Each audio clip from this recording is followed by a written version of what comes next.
Pinatay tropa ko, men. Hindi ako papayag. Ako bahala. Tiwala ka lang, men.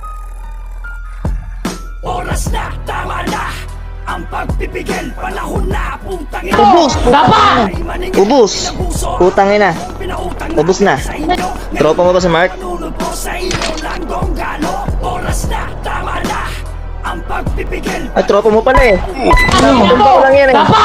Inabuso ang panahong pinautang namin sa inyo. Ngayon Wala na kami. Nakabang ako dyan sa may kotse, oh. Diyan, oh. Patay tayo dyan, boy. Tangina, gusto ko sana maging tropa kayo kaso pinatay niyo yung tropa ko eh. Dahil sa maririnig ninyong totoong bugtong. Here's the song para sa nagdudunong-dunong. Porque pangalan niya ay maugong-ugong. Fuck that shit, ikaw pati ang yung views. I don't need that bitch, pati inyong pagpo-boost. At wala akong pake kung anong meron kayo. At kung rap skills ang usapan, mas marami yan sa ako. Ito ang totoo, mga putang ina nyo. Donggalo sound trip ng magulang nyo nung wala pa kayo. Tas kayo, ngayon yayabangan nyo kami. Bakit anong meron? Ulong malaki, abuloy ko to pesan yung atrasong malaki. Kaya ngayon palang rest in peace sa'yo, bibe.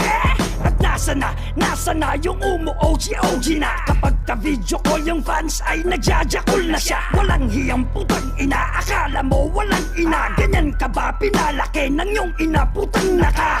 Ngayon Mapatay ka mag-isa, magdanakaw ka mag-isa.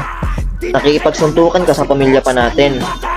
Kaya ang nararapat sa'yo, ganito. Maniwala, mga hip-hop daw kuno pero pormahang pangdiwata. Balik lakista na, putang ina. Isa, manyo na rin yung inidorong bumara. Pati si Boboy, bakit hindi isama? Ano, hindi mo kakayanin, boy. Mahina ka pa, boy. Hindi mo kakayanin. Ex-crashing nga to, boy. Puta, distract na naman, boy. Durog ka sa akin, boy. Content ka sa akin, boy. Hindi ka sa akin makakaisa.